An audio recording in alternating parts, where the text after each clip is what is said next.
వాళ్ళు చాలా మంది ఉన్నారు. ఎలా ఉంది నా సర్ప్రైజ్? నీకు నా మాటలు అర్థమైతే నేను సింపుల్ గా ఒకటి చెప్తాను.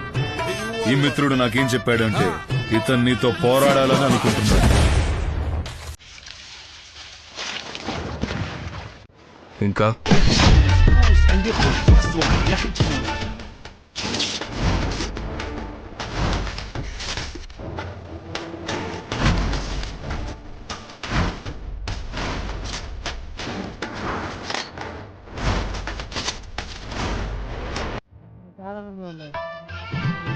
ఎలా ఉంది నా సర్ప్రైజ్?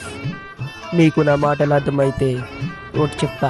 ఇతను ఈ మిత్రుడు నీతో పోరాటం చేయాలనుకుంటున్నాడంట. ఇంకా